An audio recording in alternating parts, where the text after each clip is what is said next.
So we know or have worked out the notes of 4 keys, A major and A minor, and C major and C minor. We worked out A major and C minor from our launch pad of A minor and C major, the keys with all straight or natural notes. And there are other keys we can work out from using A minor and C major as a launch pad too. Let me show you how.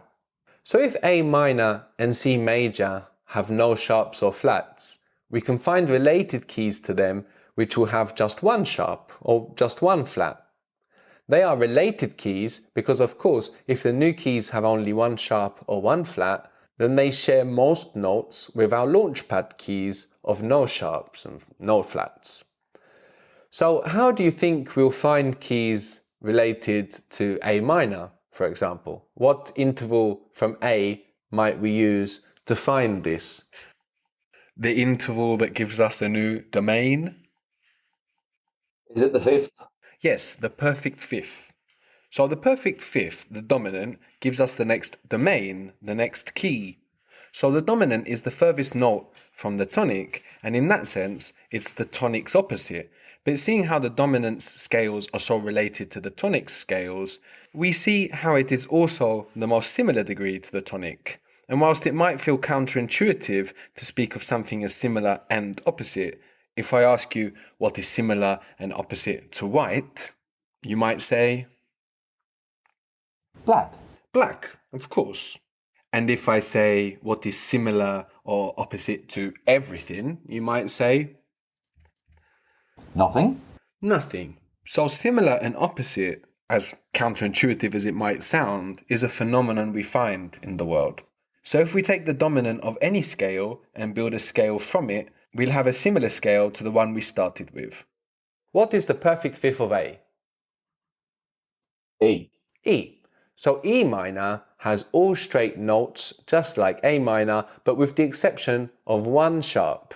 One perfect fifth from A, and we add one sharp. And you can actually tell me what note we sharpen in E minor. What is the supertonic of E? The supertonic of E, F. How many half steps is the supertonic? 2, F sharp. F sharp. So that's how sharp accounted for. So E minor is just like A minor, only that instead of F, we have an F sharp. Other than that, we have all of the same notes as A minor, just in a different order. So run through the notes of E minor for me. E, F sharp, G, A, B, C, D, E. Well done. E, F sharp, and then this being a very related key to A minor, a perfect fifth from A minor, is sharing the great majority of notes with A minor. E, F sharp, G, A, B, C, D, E.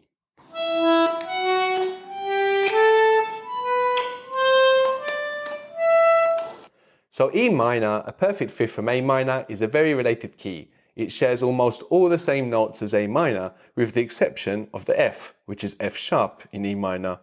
We found that related key by moving a perfect fifth from A minor, from A. So now we can do the same thing to C major to find the major key with F sharp in it. The major key with the same notes as E minor. So what is the perfect fifth of C? G. G. So G major has all the same notes as E minor, just in a different order, experienced from the perspective of G rather than E. And experienced from the perspective of G, these notes now create a major scale.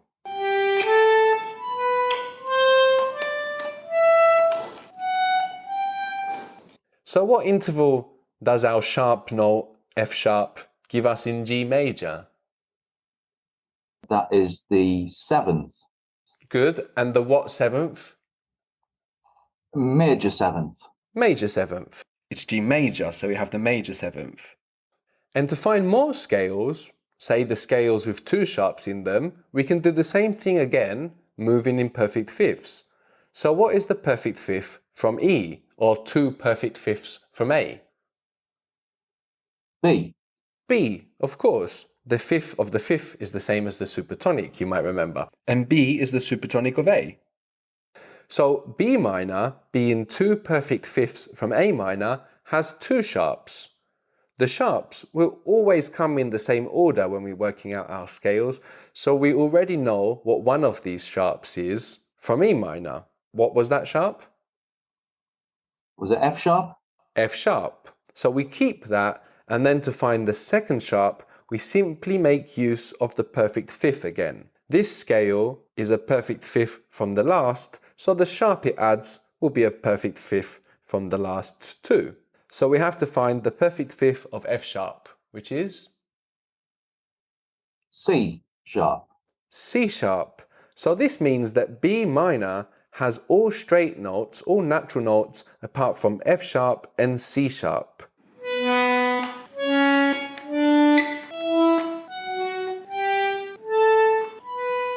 What other key has these same notes? So to get the minor key with two sharps, we did two perfect fifths from A. To get the major key, we will go two perfect fifths from C. Good. So now we need to move two perfect fifths from C major. C, G, D. D. So D major also has all straight notes apart from F and C, which are sharpened. And this makes sense because D is also the supertonic of C. No, we've moved two perfect fifths from C major, our launching point, and we found the supertonic again. And this may be another reason for the name supertonic. After the perfect fifth, the supertonic is the next scale degree to find its own scale, to be its own tonic. So D major also has all straight notes apart from F sharp and C sharp. So what are the notes of D major? Can you run through the notes of D major for me? D, E, F sharp, G, A, B, C, D sharp. It's D major, not D sharp major. So it's definitely a D. We have to have a D because D is a tonic. Yeah, so D, E, F sharp, G, A, B, C sharp, D. Very good.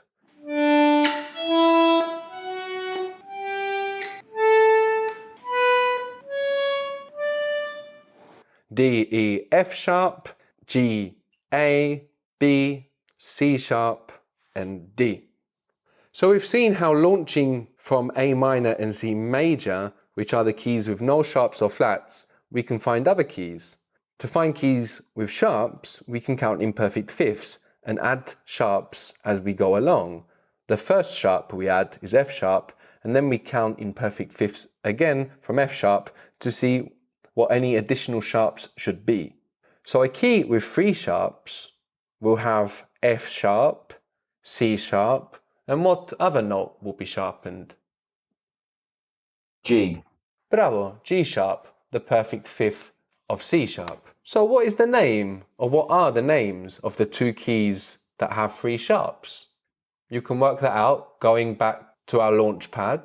No, we have three sharps, so now we want to count three perfect fifths from A and C. So what is the minor key with three sharps called? Three perfect fifths from A. So it's A, E, B, F. B to F crosses two half-step spaces. The one from B to C and the one from E to F. So that was the time we had to add a sharp, no? Right, F sharp. F sharp. So F sharp minor is the key with three sharps in it, F being one of them, which is why it's F sharp minor, no?